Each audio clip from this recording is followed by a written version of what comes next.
Hey guys, Vanessa here from Charlie Boots. I am really looking forward today to running you through some hints and tips for how to get the most out of your colours when you're mixing acrylic paints. So let's get started.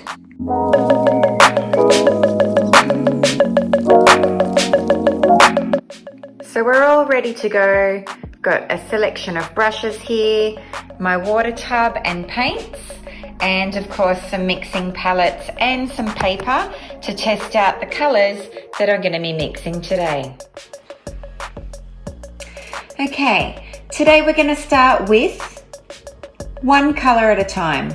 I just want to show you a little bit of a way to get vibrancy or to lift the colour that you're using. Sometimes, and you may have noticed this, if you just use the paint colour straight from the tube, it can be, when it dries, a little bit flat.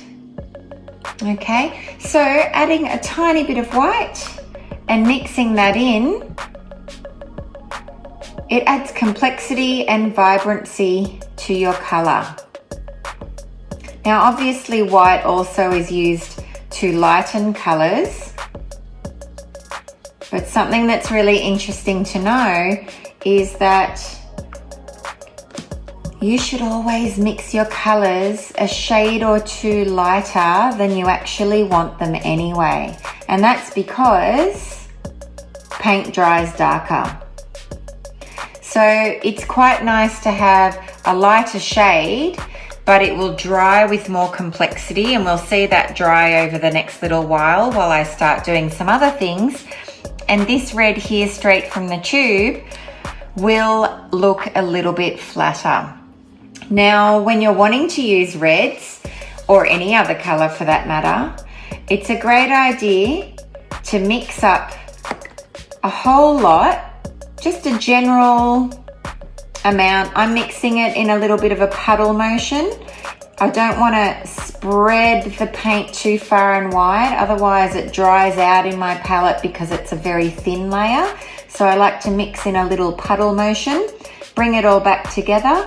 You can see that by adding more red back in, still got the white in there, but I start getting different shades of the same colour, which can be really helpful in your painting because you can use those different shades for the lighter areas or where you've got shadows and darkness. So mixing a big puddle, I can then take some of that out, put it in a new section on my palette. I could add a little bit more white now, and you know what that's going to do. I'm going to mix that in a puddle, bring it all back in, keep it nice and thick and deep, and that's going to give me a beautiful light tone of the same colour. Now, it's good to scrape the paint off your brush every now and then because a lot of the paint goes into the brush. I did start with a wet brush. Make sure you dip your brush in water because it helps the paint slide around. So straight away, you can see these shades are very different. I'm going to take a little bit of that original colour that we mixed, add some more red to that one. So still I've got white in every little part of this palette, but different shades of the red. And that white really is going to help lift that overall richness and reinforce the colour that you're going for. Okay, so if I just pop this down here near these ones, you can see how much darker they are. You've got light, darker, and then that medium tone. Now, don't worry too much about trying to get the perfect colour when you start mixing. I just go for a good amount, so make sure you squeeze out a generous amount of paint, and you can always store it later if you need to. Now, tips for cleaning your brush. Swizzle it around in the water. I like to scrape it on the edge to take out the excess water, and I love using a little bit of paper towel just to dab. Now, if I wanted to start a whole new colour, I might wash that again just to make sure there's none left over in the brush. And you can see when you're dabbing on the paper towel whether or not it has taken the colour out. If you're The first one was darker, the second one was lighter.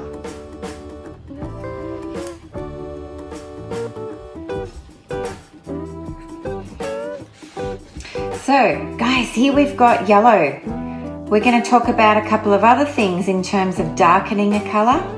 These 4 little sections on my palette I've already mixed a little bit of white into so that they are richer and more complex and more vibrant on the page, okay? When they dry, that is, or on your canvas. So here in the circles I've got ones that I have not added white to. This paint is straight from the tube.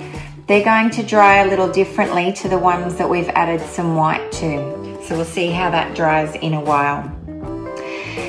People think that mixing a darker colour, we're going to add some black.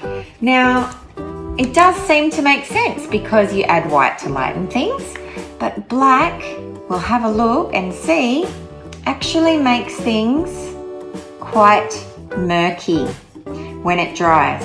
So I've added the tiniest dot of black here, trying to make my yellow darker. And you can already see I'm getting that kind of khaki green, that real murky swamp kind of color. Okay, now obviously I could lighten that with white, or I could add some more yellow and see what happens. But a great tip, boys and girls, is don't add black. Add a little bit of brown or a little bit of blue to darken.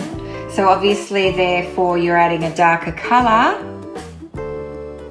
Okay, just a dot. We don't add a lot. When we're adding a darker color, we don't add a lot.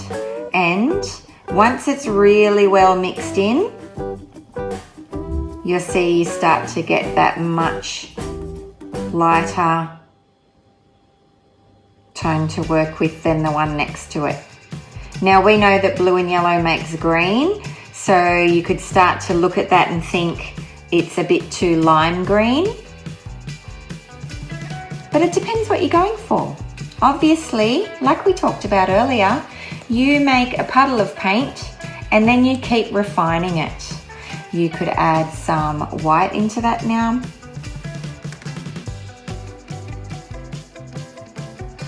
And you could pick up some yellow, add that back in. Could add a little bit more yellow from the tube. So it's really fun to play around with the colours and see what you come up with. Sometimes you discover a whole new tone of something that you think is going to look brilliant on your page, but just try and avoid adding the black. Now that was us adding the blue. So how about we try adding a little bit of brown to darken our yellow. Pick up a bit more. And don't worry about cleaning your brush. This is really important. That works quite nicely, the brown, doesn't it? It makes it really nice and warm. What I want to do though is get my paint back in the middle. I don't want it spreading out so far and wide. But that, I'm going to steal from there. That brown has added a really nice warmth to that yellow. And you can see that just by adding the tiniest dots of a colour, you've now got 3 different colours potentially that you could use. But definitely this one that had the black, it's just not what we were looking for. These are much easier to play with and work around with and keep them true to the yellow. Boys and girls, that's a great way of developing colours and having a range of things to use for your painting. The reason why I said don't wash your brush in between, look at how much paint you get on your brush every single time. And this is so valuable to what you're doing. If you keep washing your brush every time in between colours, you're losing all of that paint. So just try and get clever about scraping it, tidying it up and putting it back in the middle. And then once you've got most of it off your brush, if you really want to, you can give it a clean.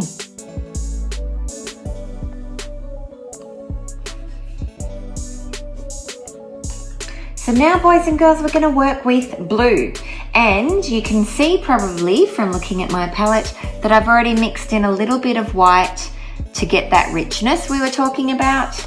But depending on the amount of blue I had and the amount of white, I've already got 3 slightly different blues, which is lovely. And we're going to talk about how to get a lovely deep blue. Now, we talked about not adding black to darken colors, but what you can do to get a bit more out of your blue if you want a beautiful deep dark ocean is to take a little bit of red and add that into your blue. Now, you don't want a great deal of red because that's where you're going to get a purple. We know that red and blue makes purple. So when you're adding paint, boys and girls, always just add a little bit at a time. You can definitely keep adding paint, but it's hard to, well, it's impossible to take it out. So this is going to give me a beautiful deep blue. And what I'll do just to compare that is I'm going to grab another brush and I'm just going to take some of the blue straight from the tube just so that we can compare when it dries. So remember we talked about paint that's straight from the tube is going to dry quite flat. Okay, and the paint that we did not add the red to yet, but we've added a bit of blue to. Here. Now, at a quick glance, that might just look quite similar, but when they dry, it really does make a difference. So, this one here is our straight from the tube. So the one with the lead pencils, straight from the tube.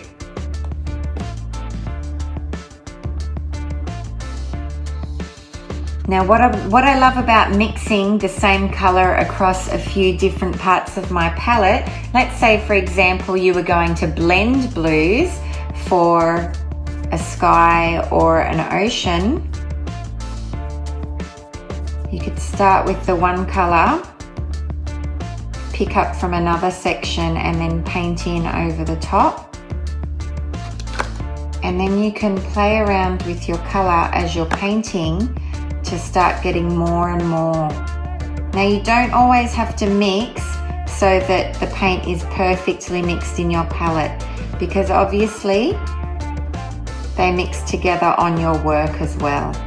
So you can see when I added a new color, I started painting up and coming into the dark. You have to do that while it's still wet though. Then I grab a little bit more dark and paint down.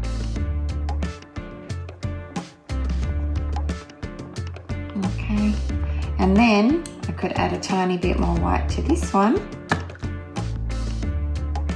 while it's still wet.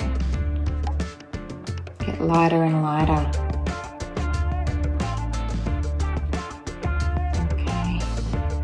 Painting back up.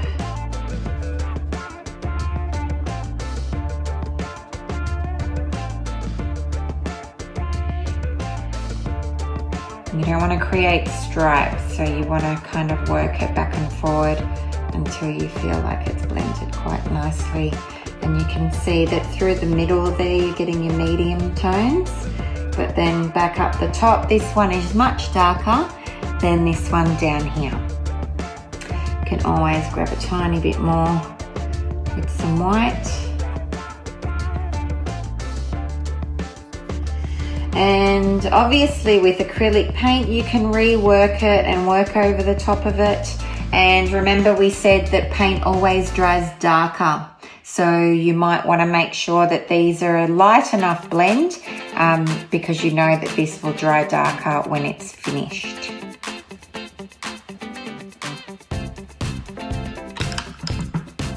Okay guys, we're going to make brown in an instant.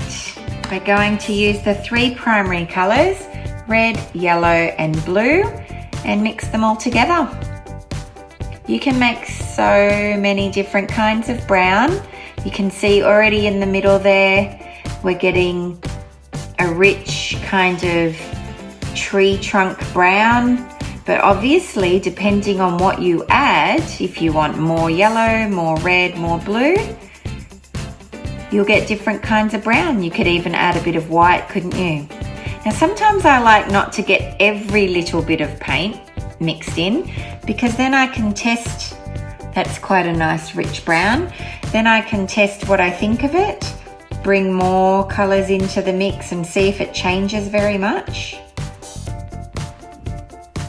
Now, if you were going to paint a really large area with one color, you would need to mix much more paint.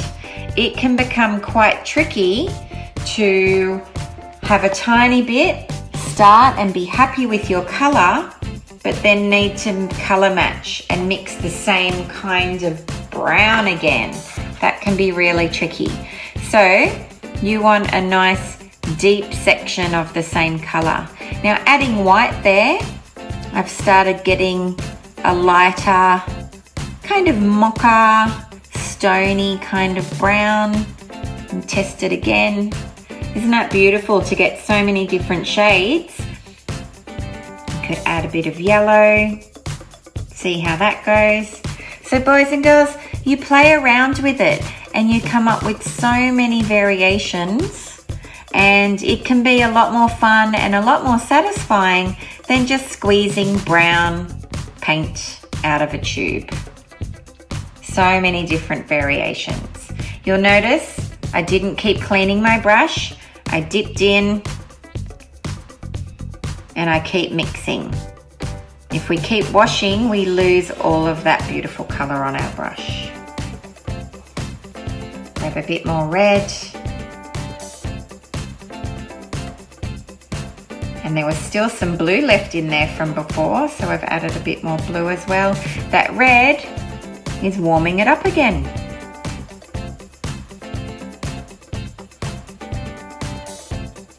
Quite different, aren't they? You can see the warmth and the red in that one compared to the one next to it.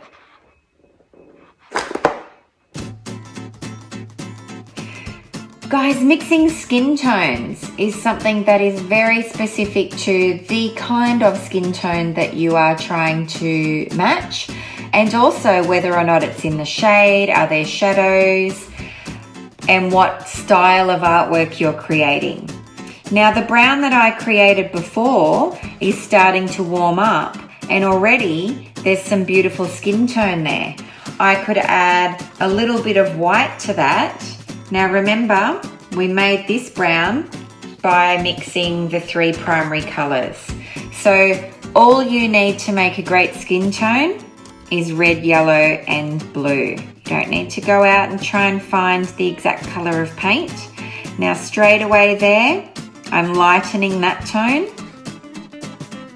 Okay, and you need to test your colors. Otherwise you're not quite sure how it's going to come out. Now I'm just going to grab another brush, and here I've got yellow and red. So we know that yellow and red mixes to make orange.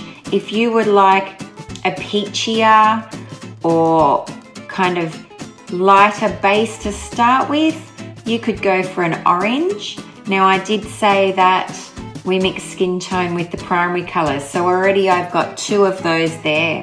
So I can add a tiny bit of blue, and of course we're going to use white if we need to.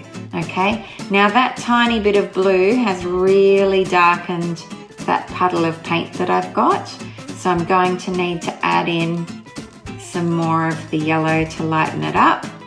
And really, mixing skin tones can take a while, but it's so satisfying when you get the right blend and the right color. There's a beautiful skin tone right there, that gorgeous caramel.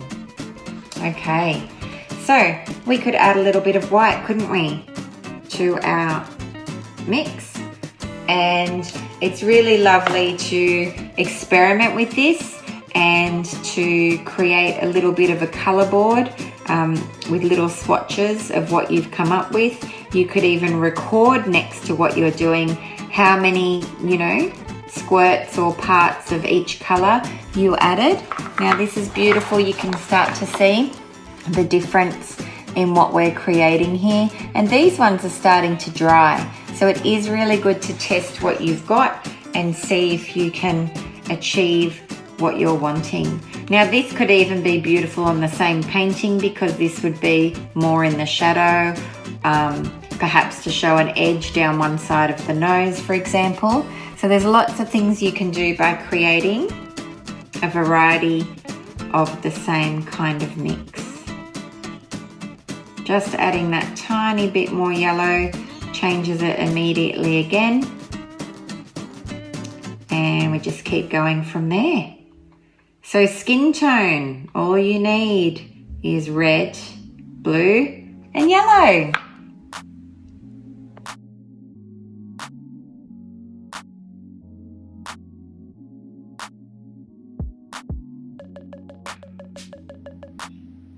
Hey guys, I just wanted to show you the results from what we were doing earlier, the blending of the blues.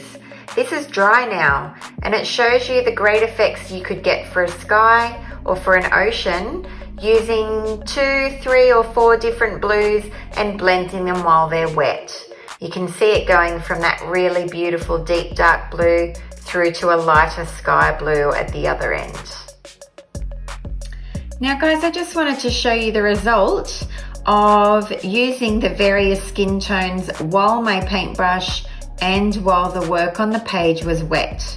I kept dipping into all the different skin tones I made, and it gave me the ability while the painting was wet to show a dark side and a lighter side. You've got the light highlights coming through the middle here where you can do the nose. Now this is a very, very rough, quick painting, but I just did it in the general direction where you would have cheekbones, eyes, the nose, a chin, and I just threw some red and white in there to break up the face and give you an idea of what I was going for. So the lips lighter on this side, the light source is obviously coming from this angle, and the nose, which is more prominent on the face, is lighter, and then working on the darker sides. So I just thought it would be a great way of showing you that having multiple skin tones ready to dip your brush into is a handy hint if you're going to work on portraiture. It's fun.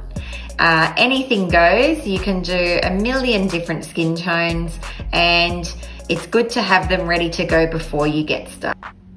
Now that they're dry, I just wanted to show you the reds. That was the first color we worked with today. Remember, the one in the lead pencil circle is the one straight from the tube. It's a little bit flatter, and the other ones have got a warmth, a richness, and an increased opacity because we added a tiny bit of white to the red, and it really lifts the color. It also gives you the ability to create those different tones. Hi guys, I hope you now have some extra tips and tricks up your sleeve for when you're mixing acrylic paints. We covered a lot today, and I hope you found it useful, and it's going to help you mix the exact colors that you want for your work in the future. Remember that we always would love to see your work here at Charlie Boots, so please send us photos of what you're creating. We look forward to seeing you soon. Bye for now.